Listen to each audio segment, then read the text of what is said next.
तो आज का जो अपना कार्यक्रम है, आप सभी पार्टिसिपेंट हैं किसके, भाषण प्रतियोगिता के, स्पीच कंपटीशन के, ठीक है। हमारे 3 आज के जज हैं, है ना। सबसे पहले जो दिख रहे हैं हमारे लेफ्ट में, सबसे लेफ्ट में आप है रास बिहारी शर्मा सर, है ना। रास बिहारी शर्मा सर हैं, एमपी यह आपको हमारे साथ हमेशा दिखेंगे, ठीक है ना। तो ये एमपी कॉलेज बक्सर जो है उसके फिलोसफी के एचओडी है, हेड ऑफ डिपार्टमेंट है। उसके साथ साथ ये एनएसएस के राष्ट्रीय सेवा योजना जो नेशनल सर्विस स्कीम जिसको बोलते हैं उसके ये कार्यक्रम पदाधिकारी भी है ना। उसके साथ इनके जस्ट बगल में है श्याम नारायण राय सर। ये हमारे गुरु रहे हैं। मैं जब आपके जैसा विद्यार्थी था तो मैं एक संगठन में काम करता था और उस संगठन के ये आरा और भोजपुर दोनों के प्रमुख थे। श्याम नारायण राय सर पहले डीके कॉलेज जुमराव में थे और अभी है सर, अब सर रिटायर कर गए हैं और अभी भी एक अभिभावक के रूप में इनका जो मार्गदर्शन है हम सभी को मिलते रहता है। अब रिटायरमेंट के बाद भी स्पीच कंपटीशन के लिए टाइम निकाल करके जज बन करके आपके सामने आ गए हैं, है ना। उसके साथ विजय मिश्रा सर हैं, है ना। ये राम हनुमान है, ये सबके हनुमान है। इनको जहां खोजिएगा वहां ये आपको मिल जाएंगे। कभी आपको एमपी हाई स्कूल में मिल जाएंगे सुबह के 10 बजे, फिर आप 11 बजे देखेंगे तो जिला प्रशासन में मिल जाएंगे। मतलब सबकी नीड को, सबकी आवश्यकताओं को पूर्ण करने वाले ये व्यक्ति हैं। Vijay Kumar Mishra sir MP high school के प्राचार्य हैं और हमारे व्यक्तिगत जीवन के ना ये एक अभिभावक भी हैं। तो आज हम कार्यक्रम शुरू करेंगे। आप सबने नाम ये कर दिया है। आपके पास टाइमिंग सिर्फ कितने मिनट का पता है? 2 मिनट, 2 मिनट का टाइम है सर। खुश हो गए ना? आपके पास 5 मिनट का टाइमिंग है। डन, बढ़िया। तो अब माइक जो है मैं अपने जजेस के हवाले करता हूँ, जो जिनको वो नाम पुकारेंगे बुलाएंगे। हम लगता है इनको जिनके माइक की जरूरत नहीं है ना। तो वो रास बिहारी शर्मा अक्सर आप कॉपी ले लीजिए और लेकर के तो नाम है यहाँ पे। हाँ ठीक है, आप उसी हिसाब से बुला लीजिए, ठीक है। तो कोई बाहर नहीं जाएगा। जिम्मेवारी 2 लोग की रहेगी, भरत पांडे और जितेंद्र, क्योंकि यही सबसे लोग पहले भूलता है बाहर निकल, इसलिए इन्हीं लोग की जिम्मेवारी रहेगी, ठीक है ना। चलिए बेस्ट ऑफ लक सबके लिए।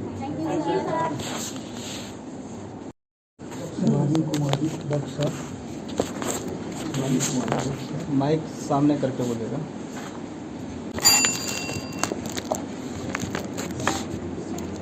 आदरणीय सभापति महोदय, सर्वप्रथम मैं अपना परिचय देना चाहूँगा।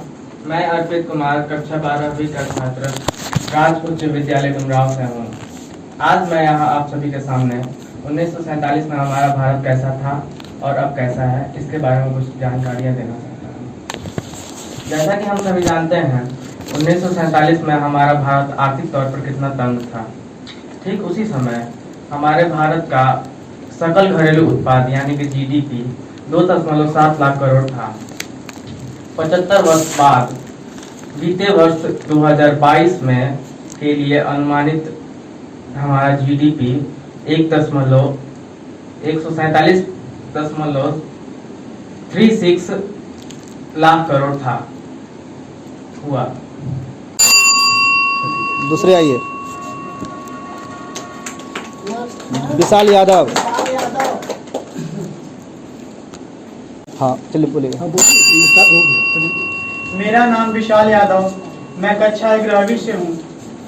सर्वप्रथम मैं नेहरू युवा केंद्र के उन सभी कार्यकर्ताओं को धन्यवाद एवं नमन करना चाहता हूँ जो हमारे भविष्य के लिए चिंतनशील हैं तथा आज अपना महत्वपूर्ण समय दे करके इतने बड़े मंच पे इस कार्यक्रम का आयोजन किया है तथा यहाँ उपस्थित सभी मेरे अतिथिगण, शिक्षकगण, आप लोगों का भी मैं धन्यवाद एवं कोटि कोटि नमन करता हूँ जो आप लोगों ने अपना महत्वपूर्ण समय हमारी प्रतिभा को उजागर करने के लिए, हमारी प्रतिभा को प्रोत्साहन करने के लिए दिया है। मैं आज आप लोगों के समक्ष नागरिकों के बीच कर्तव्य की भावना को इकाई बना करके कुछ भाव व्यक्त करना चाहता हूं जो इस प्रकार है। भारत एक लोकतांत्रिक देश है जहां नागरिक पूरी स्वतंत्रता के साथ रहते हैं। हालांकि देश के सभी नागरिकों के पास कुछ दायित्व भी हैं। अधिकार और दायित्व दोनों एक सिक्के के दो पहलू हैं। ये दोनों हमेशा साथ साथ चलते हैं। जहां हम कुछ अधिकार रखते हैं, हम उन अधिकारों से संबंधित कुछ दायित्व भी रखते हैं। हम जहां भी रहते हैं, चाहे वह गांव, समाज, शहर या कस्बा, या वो राज्य या वो फिर देश ही क्यों ना हो, हमारे साथ अधिकार और दायित्व दोनों कदम से कदम मिला करके चलते हैं। हम भारत के नागरिकों को कुछ मौलिक अधिकार दिए गए हैं जो हमारे जीवन को अच्छा बनाने के लिए आधारभूत परिस्थितियां हैं। इन मौलिक अधिकारों के बिना भारतीय नागरिकों की व्यक्तित्व तथा आत्मविश्वास विकसित नहीं हो सकता। यदि आपके अधिकारों को कोई आप पर दबाव डालकर हनित करना चाहता है, तो आप अपने अधिकारों की रक्षा के लिए आप न्यायालय की शरण ले सकते हैं, न्यायालय की शरण ले सकते हैं। भारत का एक अच्छा नागरिक होने के नाते हमें अपने पर्यावरण को, पानी को, मिट्टी को बचाना चाहिए। लेकिन महोदय, मैं आज की वास्तविकता पर बात करना चाहता हूं। जब बात अधिकार पे आती है तो ये स्वार्थी हाथ खुद पे उठ जाता है, और जब बात दायित्व पे आती है तो अपना हाथ समाज के ऊपर उठा देना चाहता है। जो मैं ये मानने के लिए तैयार नहीं हूं कि नागरिकों के बीच कर्तव्य की भावना हमारी यही है। हमारे देशवासियों में हम याद दिलाना चाहता हूं मैं आपको, हम उस देश के रहने वाले हैं जहां चिपको आंदोलन में पेड़ पौधे और प्रकृति को बचाने के लिए कई लोगों ने अपनी जान की आहुति दे दी थी। हमें अपना आत्मविश्वास जगा करके अपने देश के लिए कुछ करना है, अपने देश को विकासशील से विकसित बनाना है। मैं मानता हूं ये एक लोगों से नहीं होगा, एक दिन में नहीं होगा, लेकिन आज मैं ये विश्वास के साथ कह सकता हूं कि एक दिन जरूर होगा। मेरे साथीगण, मैं आप लोगों के समक्ष दो पंक्तियां पेश करना चाहता हूं। इस दो पंक्तियों का अगर वर्णन किया जाए तो यह पन्ने से पन्ने भर सकता है, और इसके बाद मैं आपसे अलविदा लेना चाहूंगा। पंक्तियां ये हैं, हास्य नहीं लिखा है ना ही गजल लिखा है, हास्य नहीं लिखा है ना ही गजल लिखा है, अरे ना ही लिखी कविता है, ना ही लिखी कविता है। हास्य नहीं लिखता हूं ना ही गजल सुनाता हूं, हास्य नहीं लिखता हूं ना ही गजल सुनाता हूं, ना ही लिखता कविता हूं बस चीख सुनाने जाता हूं, ना ही लिखता कविता हूं बस चीख सुनाते जाता हूं। देश मेरा जल रहा है, आग लगी है सीने में, देश मेरा जल रहा है, आग लगी है सीने में। ना मैं अधिकार और ना ही दायित्व का पक्ष लेता हूं, भारत मेरा चीख रहा है बस चीख सुनाने आया हूं, भारत मेरा चीख रहा है बस चीख सुनाने आया हूं। जय हिंद, जय भारत। ठीक है, 4 मिनट में होगा। सत्यम कुमार, भास्कर जी को रहता ना सत्यम कुमार, जो भास्कर अगले प्रतिभागी सत्यम कुमार। चालू करिए। आदरणीय यहाँ पर उपस्थित शिक्षक एवं मेरे प्यारे प्रतिभागियों, आप सभी के बीच में कुछ नागरिकता के बारे में कुछ बताना चाहूँगा, जो कि इस प्रकार है। नागरिक के जीवन की एक स्थिति निश्चित होती है जिसके कारण वह राज्य द्वारा किए गए सभी सामाजिक तथा राजनीतिक अधिकार का प्रयोग करता है। राज्य के प्रत्येक कुछ कर्तव्यों का पालन करता है। प्रत्येक नागरिकों का कर्तव्य निम्न प्रकार है, संविधान का पालन करे और उसके आदर्शों, संस्थाओं, राष्ट्रध्वज और राष्ट्रगान का आदर करे। स्वतंत्रता के लिए हमारे राष्ट्रीय आंदोलनों को प्रेरित करने वाले उच्च आदर्शों को हृदय में संजोए रखे और उनका पालन करे। भारत की प्रभुत्वता, एकता और अखंडता की रक्षा करे। भारत के सभी लोगों में एकता और भ्रातृत्व की भावना का निर्माण करे, जो धर्म, भाषा और प्रत्येक या वर्ग पर आधारित सभी भेदभाव से परे हो और प्रथाओं का त्याग करे जो स्त्रियों के सम्मान के विरुद्ध हो। धन्यवाद।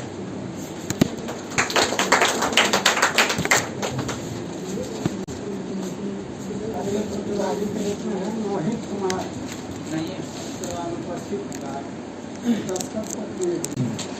श्री उपेंद्र कुमार चौधरी जी,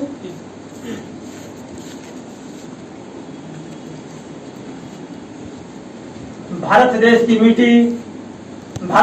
मिट्टी भारत देश की मिट्टी मेरे भारत देश की मिट्टी मेरे कोई बात नहीं, आराम से फिर भारत देश की मिट्टी मेरे ठीक ठीक कर लो।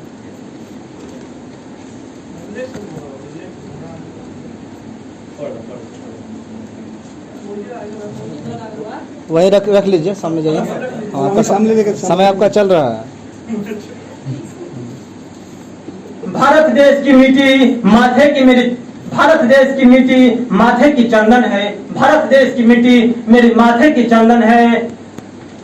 आइए सभी मान्यवर, आप सबका हार्दिक स्वागत है। आप सबका हार्दिक स्वागत है। सभा में उपस्थित सभी शिक्षकों एवं मेरे प्यारे भाइयों एवं बहनों का मैं आभारी हूँ, जिन्होंने मुझे 2047 के भारत के विषय पर अपना विचार रखने का सौभाग्य प्रदान किया। हमारा भारत देश 15 अगस्त 1947 को अंग्रेजों के 200 साल की लगभग से आजाद हुआ। आजादी के 75 वर्षों में भारत को एक संघर्ष पूर्वक देश बना दिया।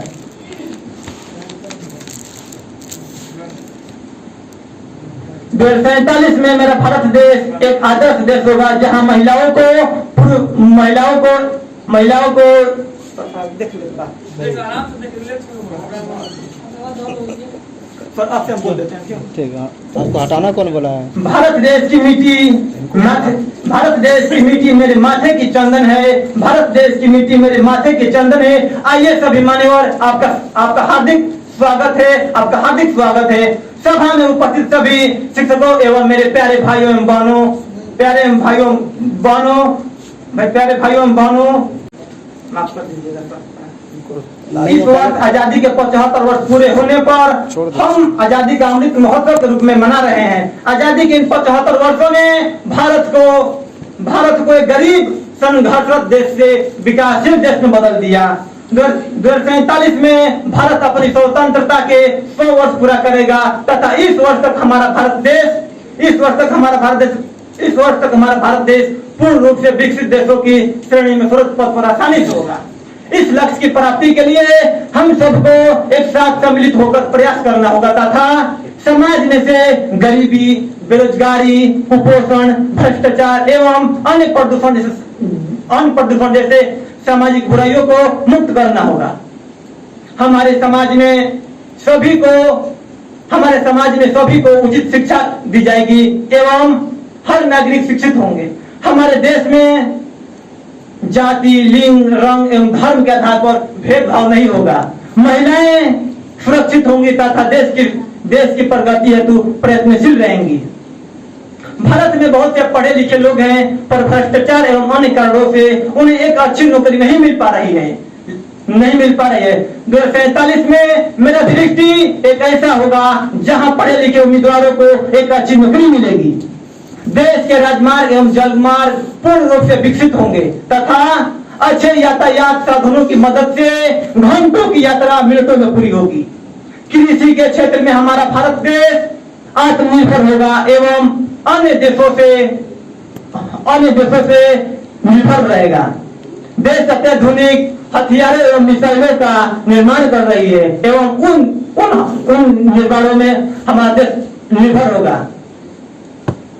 देश की सीमाएं सुरक्षित होंगी एवं सीमा पर सैनिकों के साथ साथ रोबोट एवं ड्रोन भी तैनात रहेंगे। 2047 में मेरे सपनों का भारत देश एक आदर्श देश होगा, जहां महिलाओं को पुरुषों के बराबरी देखा जाएगा तथा सामान्य रूप से उन्हें सम्मानित किया जाएगा। 2047 में भारत देश दुनिया के समृद्ध भारतों में से एक होगा तथा हमें इन सब मतभेदों को भूलकर आगे बढ़ने की जरूरत है। यदि हम सब एक साथ प्रयास करें तो हमारा भारत देश निश्चित रूप से आत्मनिर्भर होगा तथा पुनः 2047 में विश्व गुरु कहलाएगा। और मैं अपनी वाणी को यहीं विराम देता हूँ। जय हिंद, जय भारत। आप टाइम पार कर गए थे, टाइम पार कर गए। चलिए नेक्स्ट आइए, Somnath Dubey. Somnath Dubey. Good morning, honorable HD sir and good and evening. Good morning, sir, and honorable HD sir and my dear friends who are with me. I want to chance to my vision of 2047. I speak to speech start now. After a long struggle time, our country India get independence in 1947. Country India will celebrate in 100 years of independence. 100 years of independence in 2047, as we will make it today. Every citizen living in India and people should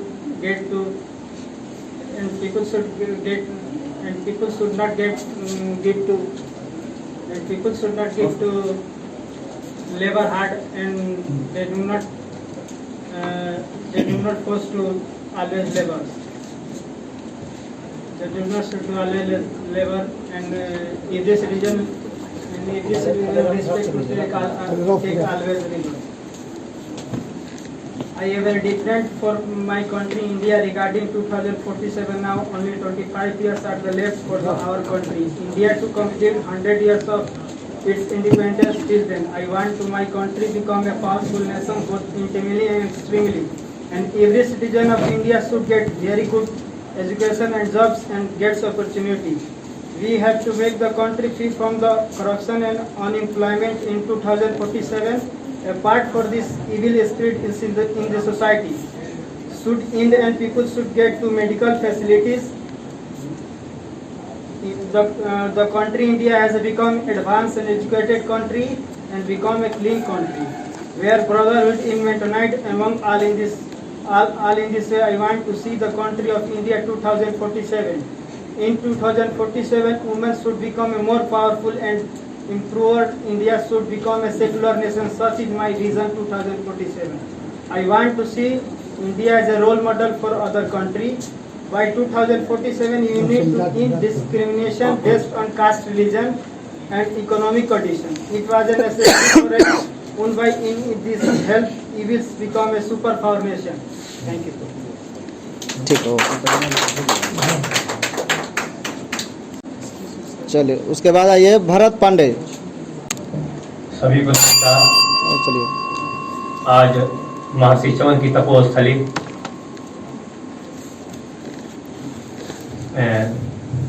Vishwamitra की तपोस्थली, मर्यादा पुरुषोत्तम भगवान राम की शिक्षा स्थली, भगवान बावन की तपोस्थली पर इस बक्सर की पावन तपो धरा पर आयोजित एक दिवसीय नेहरू युवा केंद्र के द्वारा युवा उत्सव कार्यक्रम में हम सभी युवा साथी सहभागिता हुए हैं और बड़ी सौभाग्य की बात है हम सभी युवा साथी छात्र से जुड़े सभी नौजवान साथीगण और इस कार्यक्रम में उपस्थित सम्मानित व्यक्ति गण के रूप में रास बिहारी सर, श्याम नारायण सर और एक सर का तो नाम नहीं जाने, इन सर तो व्यक्तिगत सर से लगाव है। बात आता है आजादी का 75 वर्ष में, जब सभी नौजवान साथी हम सभी एक यूथ हैं और यूथ जब होता है वो देश का नेतृत्व करता है और हमें और आप जैसे युवा साथी को नेतृत्व करना है।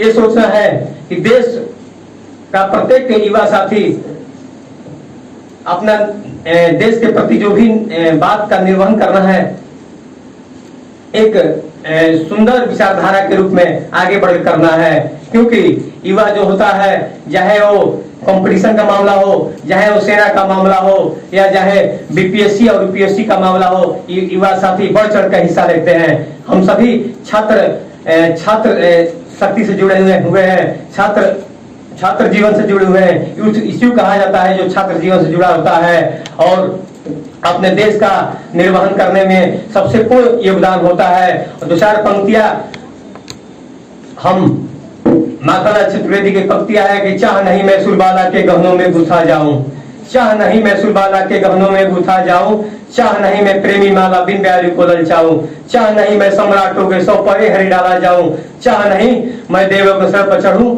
और भाग्य को उठलाऊं। पुष्प कहता है माली से कि मुझे तोड़ लेना हे बनमाली, उस पद पर तुम देना फेंक, मातृभूमि पर शीश चढ़ाने, जिस पद पर जाए वीर अनेक, जिस पद पर जाए वीर अनेक। लहरों से डरकर नौका पार नहीं होती और कोशिश करने वाले को कभी हार नहीं होती। ये सभी नौजवान साथी, हम सभी भारत की यूथ है। एक एक यूथ अपने देश के लिए जगह अगर आ गया है तो मेरा देश सर्वश्रेष्ठ होगा, कीर्तिमान होगा, राष्ट्र सम्मिलित होगा। एक और पंक्तियां के साथ, संघर्षों के सालों में इतिहास हमारा पलटा है, जिस ओर जवानी चलती है उसी ओर जमाना चलता है, जिस ओर जवानी चलती है उसी ओर जमाना चलता है। मेरी कलम उलझी नहीं है मासूदा के बालों में, मैं छिंद नहीं लिखता हूँ रूपति के गालों पर, लिखता हूँ सरहद पर खड़े सैनिक का स्वाभिमान लिखता हूँ, खेत में खड़े किसान का पुराण लिखता हूँ और भारत माता की जय जयकार लिखता हूँ, भारत माता की जय जयकार लिखता हूँ। जय हिंद, जय भारत, जय मातृभूमि।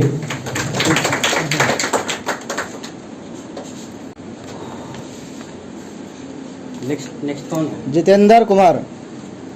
जितेंद्र कुमार आइए शुरू। आदरणीय सभापति महोदय एवं उपस्थित यहाँ सभी भाइयों बंधुओं एवं मुख्य अतिथियों को सादर नमस्कार और प्रणाम करता हूँ।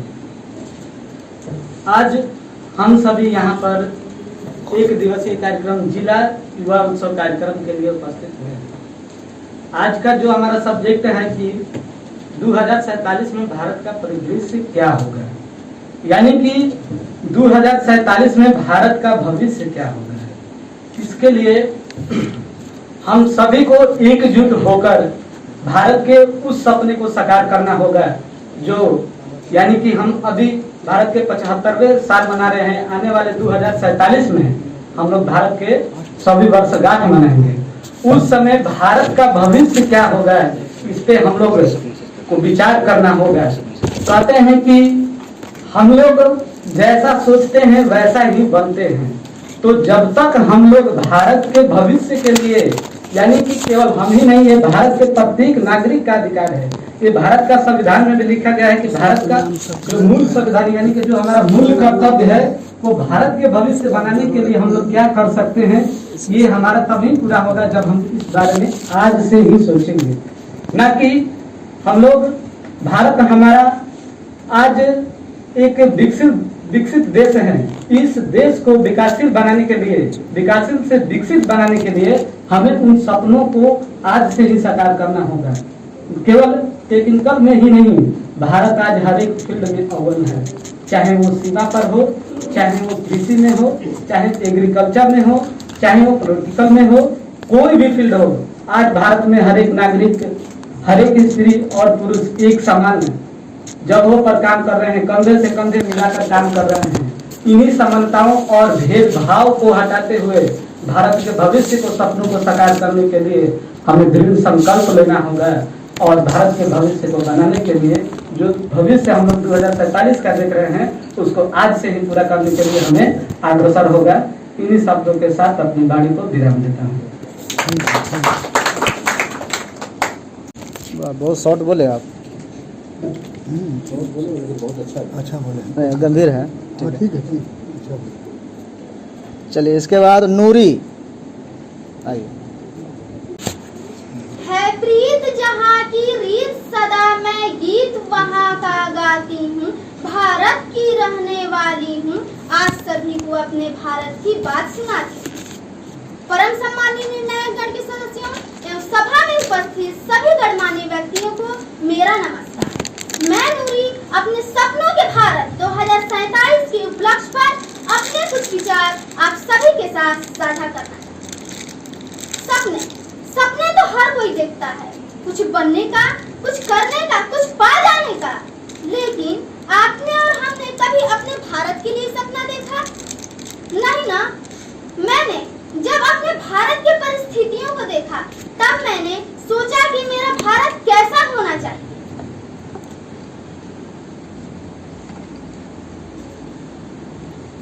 जैसे 7 रंगों के मिलने से इंद्रधनुष बनता है, वैसे ही 7 धर्मों के मिलने से मेरा भारत देश बनता है। मैं शिक्षा के ऊपर 2 पंक्तियां बोलना चाहूंगी। अशिक्षित को दो शिक्षा, अज्ञानी को ज्ञान, शिक्षा से ही बन पाएगा मेरा भारत देश महान, मेरा भारत देश महान। वर्तमान भारत में शिक्षा एक अभिशाप है। मैं चाहती हूँ कि मेरे देश का हर एक नागरिक शिक्षित हो, मेरे देश का हर एक नागरिक शिक्षित हो, ताकि शिक्षा ही वह नींव है जिस पर हम अपने भविष्य का निर्माण करते हैं। मुझे सड़कों पर देखने में कुछ अलग महसूस होता है, क्योंकि कुछ बच्चे सड़कों पर इधर उधर भटकते नजर आते हैं, कुछ बच्चे होटलों में काम करते नजर आते हैं।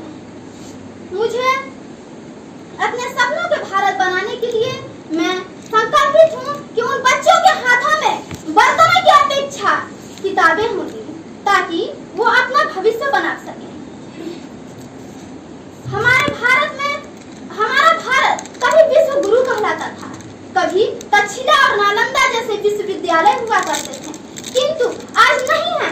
मैं चाहती हूँ कि फिर से मेरे भारत में तक्षशिला और नालंदा जैसे विश्वविद्यालय हो, ताकि यहाँ के प्रतिभाशाली बच्चे को अपने माँ बाप के दिन रात कमाए पैसे को कैलिफोर्निया, कैम्ब्रिज, MIT जैसे अब्रॉड यूनिवर्सिटी में पढ़ने के लिए दांव ना लगाना पड़े। मैं ऐसे भारत के लिए संकल्पित हूँ जहाँ की शिक्षा पद्धति केवल विद्वानों और पाठ्यक्रमों को पूरा करने तक सीमित न हो, बल्कि सहायक हो उनमें बिजनेस क्लास और इलाज को जन्म देने की, उनकी सोच की सीमाओं को बढ़ाने की, ताकि फिर से मेरे सपनों के भारत में एक नया अभिनव गुप्त, एक नया सीवी रमन जैसे नए वैज्ञानिक, रामानुजन जैसे कृतज्ञ, रविन्द्रनाथ टैगोर जैसे कवि और विवेकानंद जैसे नए दार्शनिक पैदा हों, जो कि मेरे आत्मनिर्भर भारत के खंड खंड को अखंड करें। मैं चाहती हूँ कि मेरे सपनों के भारत में प्रत्येक नागरिक सक्रिय हो, बेरोजगारी का नामो निशान ना हो, हर गरीब नहार हो, हर परिवार खुशहाल। मुझे आजकल देखने को ये मिलता है कि कुछ लोग नशीले जैसे चीजों के स्वार्थी हो गए हैं।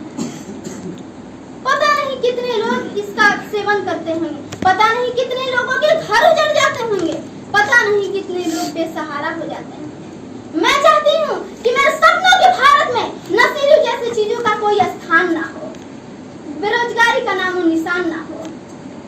मैं चाहती हूँ कि मेरे सपनों के भारत में महिलाओं का संरक्षण हो, महिलाओं और पुरुषों में भेदभाव ना हो, महिलाओं का शोषण ना हो। इसलिए मैं महिला पर 2 पंक्तियां बोलना चाहूंगी। नारी है वो शक्ति है, नारी ही वह शक्ति है जिससे मेरे समाज का निर्माण होता है। जब होगा स्त्री का हर घर सम्मान, तभी बन पाएगा मेरे भारत देश महान, तभी बन पाएगा मेरा भारत देश। लेकिन हम लोग अपने देश के प्रति सक्रिय नहीं हैं। हम लोग सोचते हैं कि हम अपने बारे में सोचें, हम लोग अपने देश के बारे में नहीं सोचते हैं। लेकिन हम लोग ये गलती कर रहे हैं। अगर हम सब मिलकर सबका साथ, सबका विकास, स्वच्छ भारत, स्वस्थ भारत को दिल की गहराइयों से अपनाएंगे और अपने देश के लिए कुछ करेंगे, तो जरूर मेरा देश एक सफल देश बनेगा। अंत में मैं एक पंक्ति बोलकर अपनी वाणी को विराम देना चाहूंगी। जब 2047 में नए भारत का सृजन होगा, तब हर नारी, जब 2047 में नए भारत का सृजन होगा, हर नारी में कोई भय होगा, ना नर में कोई भ्रम होगा, प्रत्येक नागरिक सक्रिय होगा। और बोलना है लगभग 2047 तक हम अपने भारत का टाइम ओवर। जब 2047 तक हम अपने भारत का निर्माण कर चुके हैं, तब मेरा देश विश्व गुरु कहलाएगा, मेरा देश विश्व गुरु कहलाएगा। नेक्स्ट है शिवानी कुमारी, करिए। भारत की मिट्टी मेरे माथे का चंदन है, कि भारत की मिट्टी मेरे माथे का चंदन है। सभा में आए हुए सभी मान्यवर की तरफ से मेरी तरफ से अभिनंदन है। परम सम्मान्य निर्णायक मंडल के सदस्यों, सभा में उपस्थित सभी गणनायक व्यक्ति को मेरा नमस्कार। मैं शिवानी कुमारी 2047 में मेरा भारत कैसा होगा के उपलक्ष्य में अपने कुछ विचार को आप लोग के सामने साझा करना चाहूंगी। जैसा कि हम सभी जानते हैं कि हमारा भारत 15 अगस्त 1947 में आजाद हुआ है और 25 साल बाद आजादी का 100वां साल पूरा करेगा। अतः मैं चाहती हूँ कि इन 25 सालों में हमारा भारत आंतरिक और बाहरी रूप में एक विकसित एक शक्तिशाली राष्ट्र बने। 2047 तक भारत एक ऐसा राष्ट्र बने जहाँ पर जाति, रंग, रूप, लिंग, सामाजिक या आर्थिक स्थिति का कोई भेदभाव न रहे। शिक्षा प्रणाली और आर्थिक स्थिति भी मजबूत हो। शिक्षा प्रणाली और आर्थिक स्थिति मजबूत हो और नई टेक्नोलॉजी को भी बढ़ावा दे।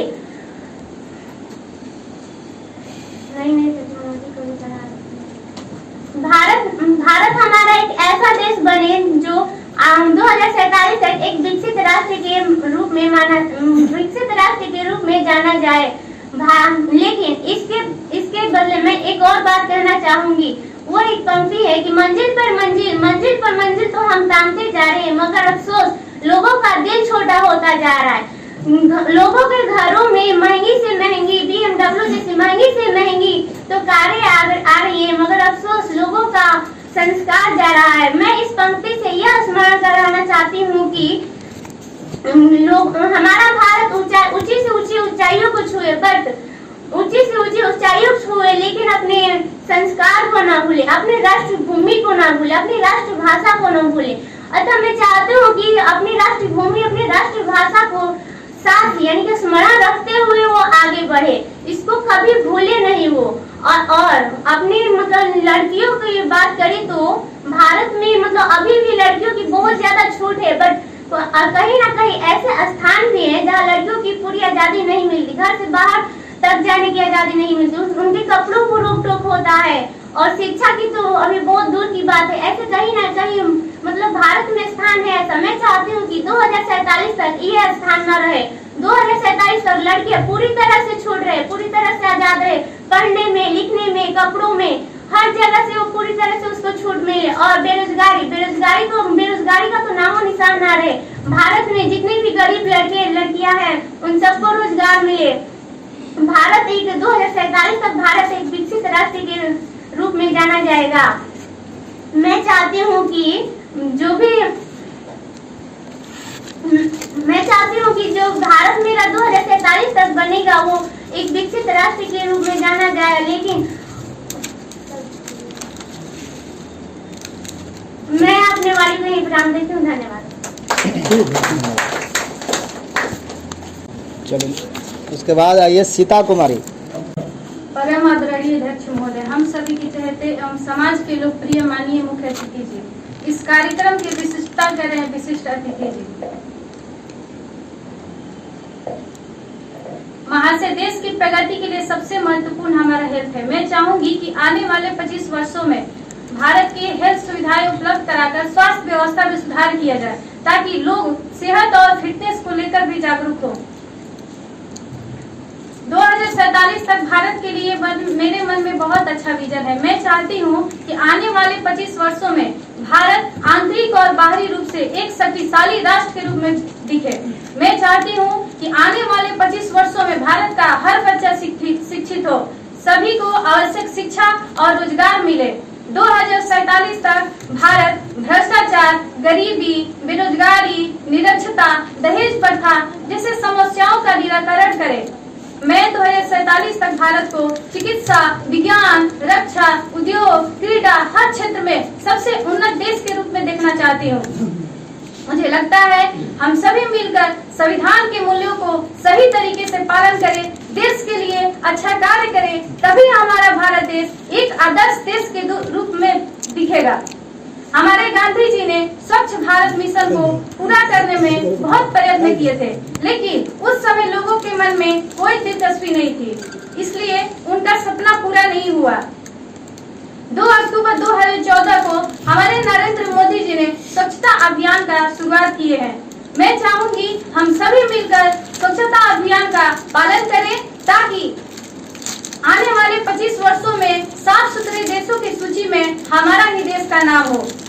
महाशय, आज टेक्नोलॉजी ने हमारे जीवन के काफी हद तक सुधार किया है। टेक्नोलॉजी से ही हमारा मानसिक क्षमता का आकलन करने का प्रगति मिली हुई है। हमें डॉक्टर कलाम बनना है, जिन्होंने हमारे देश में टेक्नोलॉजी विकास की थी। हमारे देश का प्रगति सीधे तौर पर टेक्नोलॉजी से ही जुड़ी हुई है। मैं चाहूंगी कि आने वाले 25 वर्षों में हम टेक्नोलॉजी को आगे बढ़ाएं, ताकि हमारा देश अमेरिका से भी आगे हो। महाशय, देश के प्रगति में सबसे बड़ी बाधा भ्रष्टाचार ही है। मैं चाहूंगी कि आने वाले 25 वर्षों में हमारा देश भ्रष्टाचार मुक्त हो। 2047 तक भारत के लिए मेरे मन में बहुत सारे सपने हैं, जिसको पूरा करने में मुझे लगता है कि भ्रष्टाचार ही बाधा उत्पन्न कर रही है। महाशय, मैं चाहूंगी कि 2047 तक भ्रष्टाचार हमारा देश मुक्त हो, ताकि हम सब मिलकर देश को आगे बढ़ाएं। और अंत में मैं ये कहना चाहती हूँ, बुराई को अपने देश से दूर भगाओ, बुराई को अपने देश से दूर भगाओ और अच्छाई को अपने जीवन में अपनाओ, और अच्छाई को अपने जीवन में अपनाओ। रावण को जलाओ, भ्रष्टाचार भगाओ, प्रगति के पथ पर देश को आगे बढ़ाओ। इतना कहकर मैं अपनी वाणी को विराम देती हूँ। जय हिंद, जय भारत।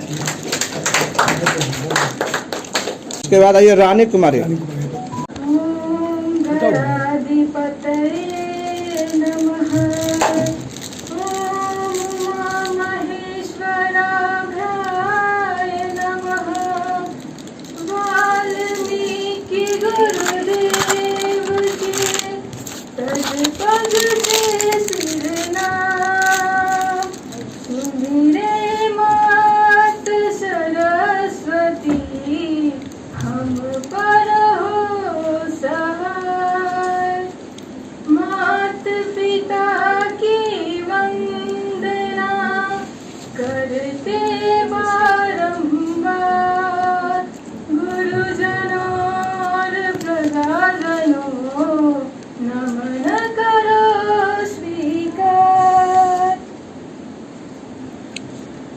मैं रानी +2 महारानी बालिका उच्च विद्यालय की क्लास 12 की छात्रा हूँ। आज का मेरा टॉपिक है 2047 में मेरा भारत का परिदृश्य कैसा होगा। सर्वप्रथम मैं अपने आयोजक मंडली को के प्रति आभार व्यक्त करना चाहती हूँ कि जिन्होंने मुझे आप सभी के सामने ये अपने विचार प्रकट करने के लिए यहाँ पर अपना एक बहुत ही बहुमूल्य अवसर प्रदान किया है। वर्तमान समय में हमारे भारत को एक विकासशील देश की श्रेणी में रखा जाता है, परंतु हमारा देश एक बहुत ही बड़ा अर्थव्यवस्थाओं वाले देशों में से एक है। आज हम सभी वर्तमान में अपनी आजादी के 75 साल पूरे होने के उपलक्ष्य में आजादी का अमृत महोत्सव मना रहे हैं। यह आजादी हमें 15 अगस्त 1947 को हमारे अनेकों वीरों के बलिदानों के उपरांत प्राप्त हुई थी। आज से ठीक 25 साल बाद हमारी आजादी के 100 साल पूरे हो जाएंगे और उसके 100वें वर्षगांठ के उपलक्ष्य में हम अपने भारत की कल्पना करना चाहती हूँ। दोस्तों, हम उस देश के सोले हैं या उस देश के हीरे हैं जिस देश में कभी नहुस, याती, गार्गी जैसे वाचक नबी हुआ करती थी और देवता भी जिस देश पर जन्म लेने के लिए ललायित रहते हैं। यदि हमसे कोई पूछे कि इस पूरे विश्व में सबसे सुंदर, सबसे रमणीय दृश्य वाला देश कौन सा है, तो मेरे मुख से सिर्फ एक ही नाम निकलेगा कि वो हमारा गौरवमय, जिसका पूरा अतीत रहस्यमय है, वो हमारा देश भारत है। हमारे राष्ट्रपिता महात्मा गांधी ने अपनी एक पुस्तक मेरे सपनों का भारत लिखी। इस पुस्तक में उन्होंने अपने देश भारत की कल्पना की थी और इसके लिए उन्होंने कठिन संघर्ष किए थे। उन्होंने अपने भारत को हर तरह की गुलामी, परावलंबन से मुक्त और ऊंचे नीचे वर्गों के बीच कोई भेदभाव न हो, जिसमें विविध संप्रदायों में पूरा मेल जोल हो, स्त्रियों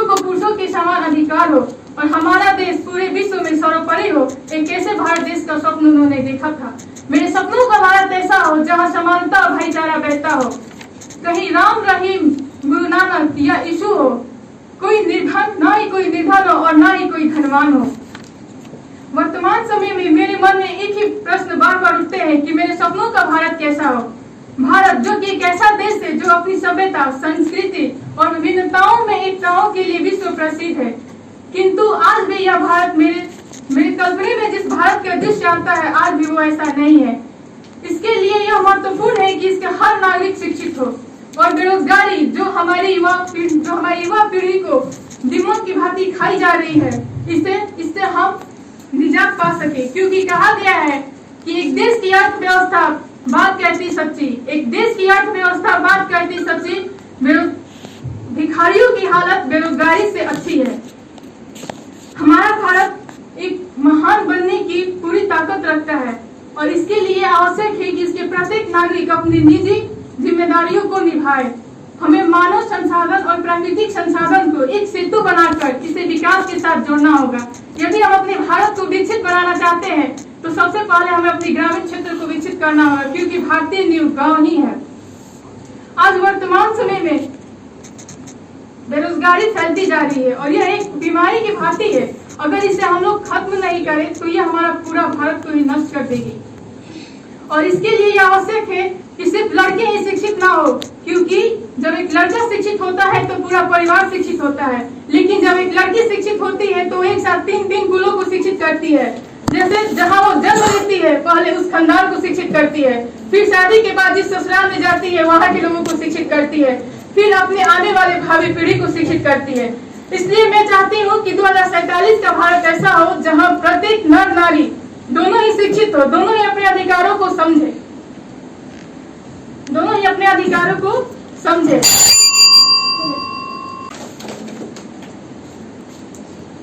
लक्ष्मी कुमारी है ना, रानी कुमारी थे, लक्ष्मी कुमारी आई है। अच्छा, लास्ट में अपना लिखवा लेना।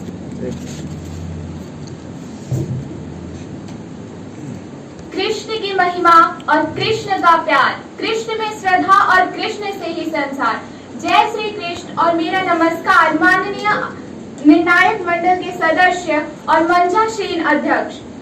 मैं लक्ष्मी +2 महारानी उषा रानी बालिका उच्च विद्यालय की छात्रा आप सबका नमस्कार करती हूँ। मैं यहाँ 2047 में हमारा भारत कैसा होगा उस पर अपना कुछ विचार साझा करना चाहती हूँ। वर्तमान से 25 वर्षों के बाद हमारा भारत अपनी स्वतंत्रता का 100वीं वर्षगांठ मनाएगा और इस बार वर्तमान में हमारा भारत अपनी स्वतंत्रता का 75वां वर्षगांठ मना रहा है। हम अपने भारत के सबसे पहले आध्यात्मिक क्षेत्रों पर अपना प्रकाश डालना चाहते हैं कि एक समय ये वही भारत है जिसके बिहार में नालंदा विश्वविद्यालय, तक्षशिला विश्वविद्यालय से विदेशों के विद्यार्थी जहां अध्ययन करने आया करते थे, आज वही भारत देश दूसरे देशों में अपना अध्ययन करने में गौरवमय मान रहा है खुद को। मैं ये कल्पना करना चाहती हूँ कि 2047 में हमारे भारत में फिर से वही विश्वविद्यालय बनाए जाए और सबको शिक्षा दिया जाए।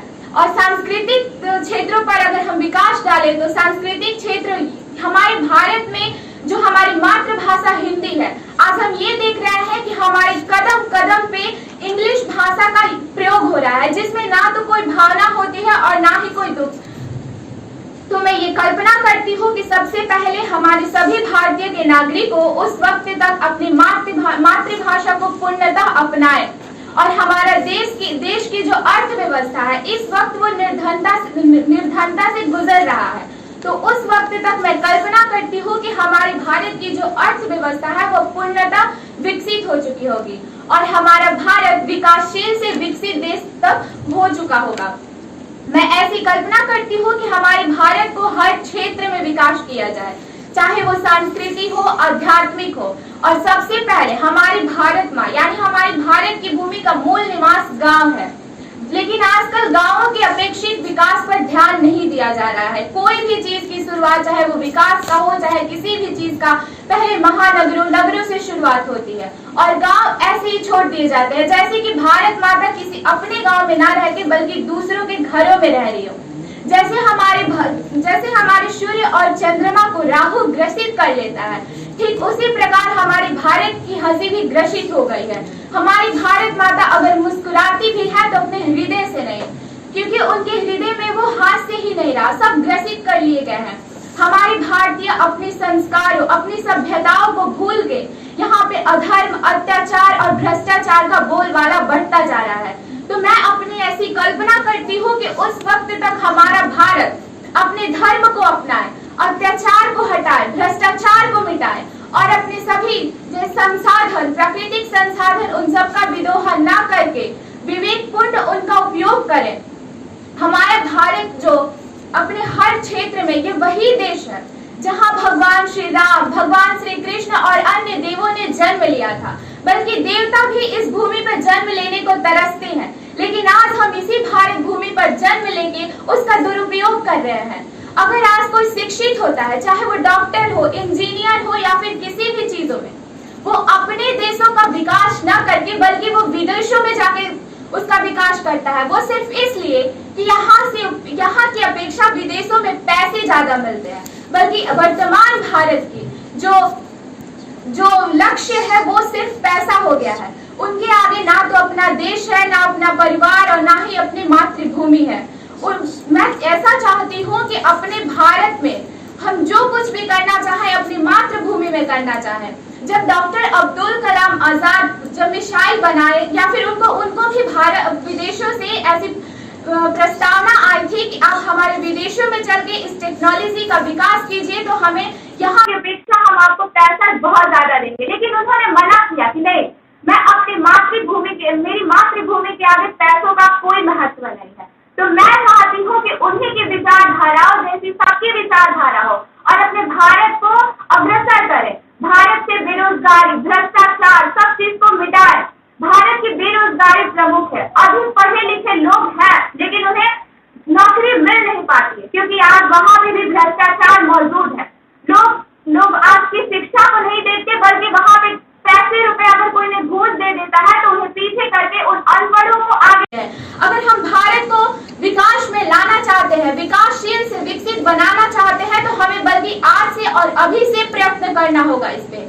और आज से और अभी से इस पे प्रयत्न करके हमें इस भारत को विकसित बनाना है, महान बनाना है। और फिर से जहाँ हमारा भारत का विश्व में सबसे प्रथम स्थान था, सांस्कृतिक एकता, भक्ति या फिर जो कोई भी क्षेत्र हो, उसमें सबसे अलग करना है। फिर से विश्व में प्रथम स्थान को लाना है।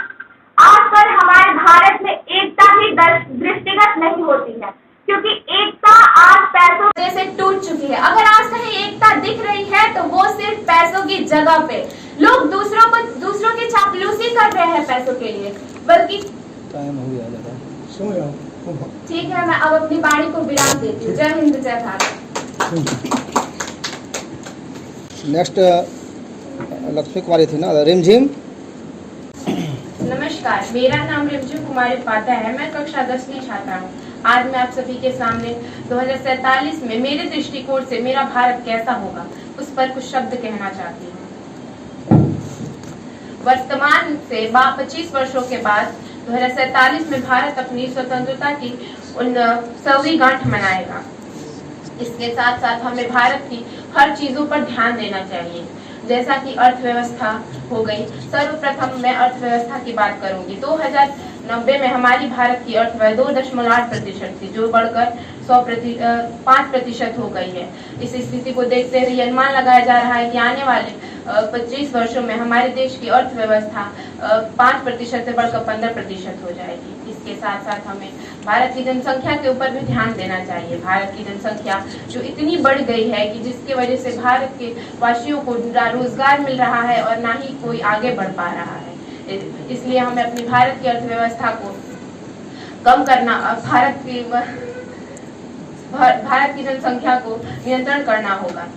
सर्वप्रथम मैं अब अपने भारत के बारे में कुछ कहना चाहूंगी। मेरी दृष्टि में वर्तमान की अपेक्षा 2047 में भारत एक विकासशील देश होगा। क्यों ऐसा मैं इसलिए कह रही हूँ क्योंकि मुंबई के सेंट्रल पवाई स्कूल में वहाँ के शिक्षक ने एक रोबोट शिक्षिका का निर्माण किया है। मुझे ऐसा लगता है कि आने वाले 25 वर्षों में भारत के अत्यधिक विद्यालयों में रोबोट शिक्षक या शिक्षिका पढ़ाएंगे। इसके साथ साथ ही मेरा भारत बहुत ही विकासशील होना चाहिए, जहां महिलाओं को स्वतंत्रता मिलनी चाहिए। आज भी कई घरों के अंदर महिलाओं को स्वतंत्रता नहीं मिलती है, लेकिन फिर भी महिलाएं घरों से बाहर निकल रही हैं और हर क्षेत्र व समाज में हर क्षेत्र और समाज में अपनी जगह बना रही हैं। मैं चाहती हूँ कि मेरा भारत एक ऐसा भारत हो जो प्रकृति के हिसाब से नवीकरणीय हो। मैं चाहती हूँ कि मेरे भारत में महिलाओं का सम्मान हो, कोई महिला का उत्पीड़न ना हो। मैं चाहती हूँ कि भारत एक ऐसा देश हो जो अब चीन और अमेरिका को पीछे छोड़कर वह आधुनिक में आगे निकल जाए। इसी के साथ मैं अपनी वाणी को विराम देती हूँ। नमस्कार। Pallavi Tiwari. Pallavi. Good morning everyone, respected teachers, honorable judges and guests. My name is Pallavi Tiwari, a standard 10. My father name is Mr. Arjun Tiwari. I am belong to Dhanha. Thank you to the giving me this opportunity to introduce myself. Bharat के पूर्वी प्रदेश बिहार के पश्चिम भाग में गंगा नदी के तट पर स्थित बक्सर शहर में आज हम सभी मौजूद हैं। आज का मेरा टॉपिक है कि 2047 में हमारा भारत कैसा रहेगा। हम सभी जानते हैं कि हमारे देश भारत को 15 अगस्त 1947 को आजादी मिली। आजादी से लेकर आज तक हमारा देश हर क्षेत्र में निरंतर आगे बढ़ने का प्रयास कर रहा है। 2022 में हमने भारत देश का अमृत महोत्सव मनाया।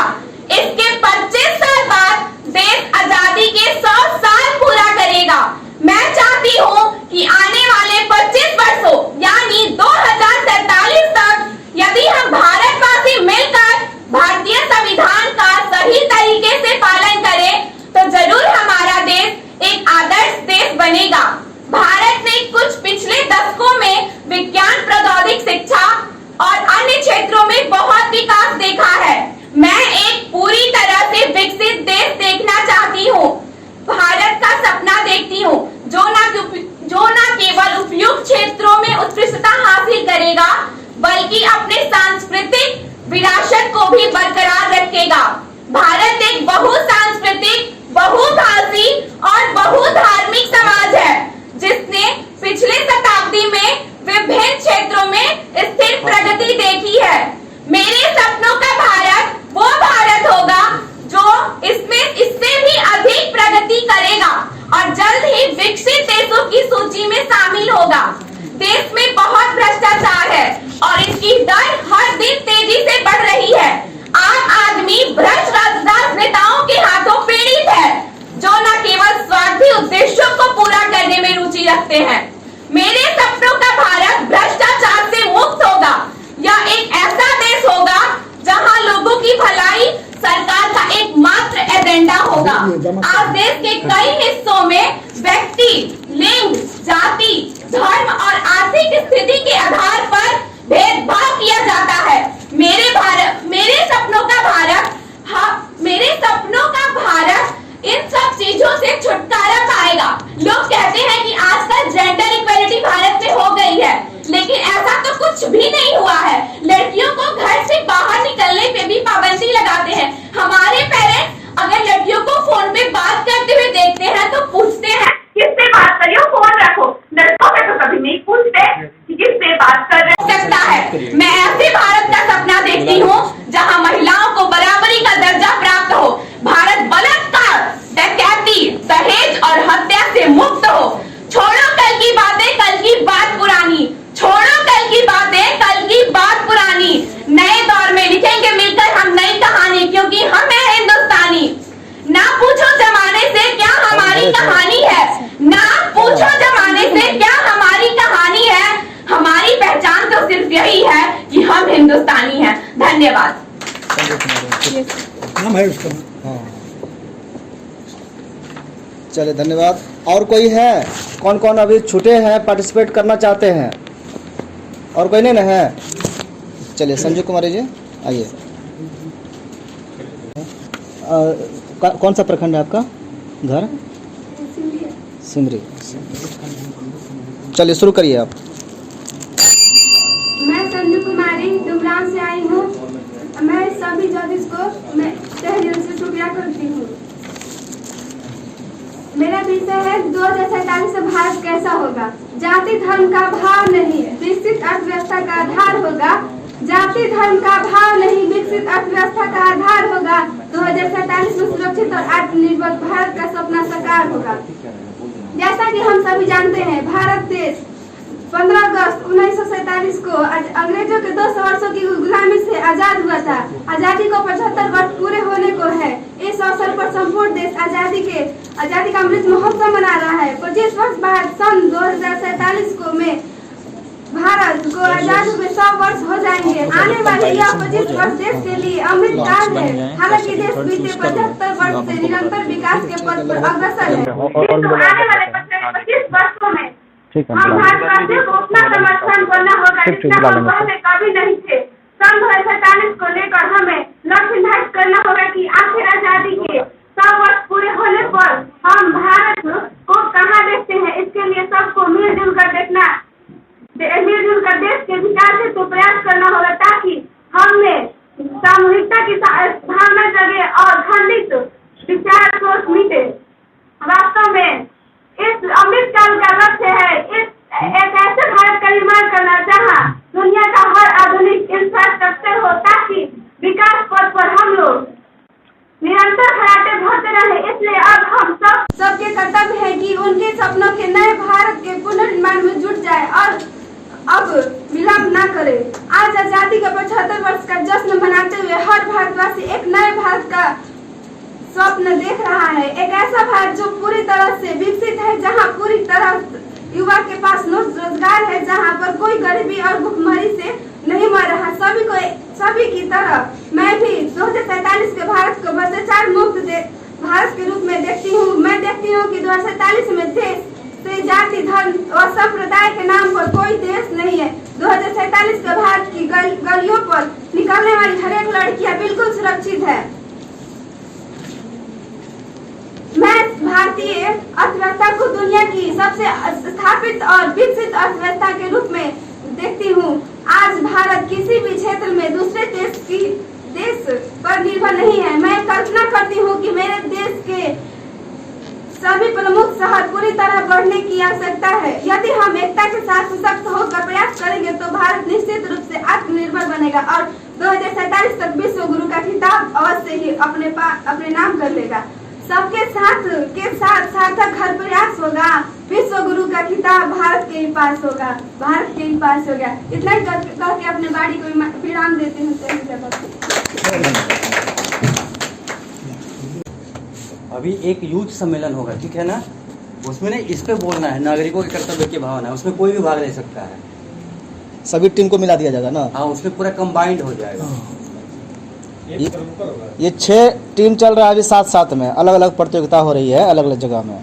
ये 6 अलग अलग आप लोगों को नहीं दिख रहा है ना? और भी जगह पेंटिंग हो रहा है, कहीं कविता पाठ हो रहा है, कहीं डांस हो रहा होगा, समझ गया ना? सभी प्रतिभागियों को एक साथ मिला करके फिर वो कंबाइंड ये टॉपिक पर बात होगी,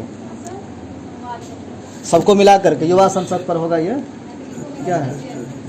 नागरिकों में कर्तव्य की भावना, ये टॉपिक है। आप लोग भी विचार कर सकते हैं। आप लोग तो भाषण देने वाले नेता ही हो गए ना अभी से। अब आप लोगों को बढ़ चढ़ के बोलना चाहिए, तब तक माइंड मेकअप करिए। आप ठीक बोल रहे थे।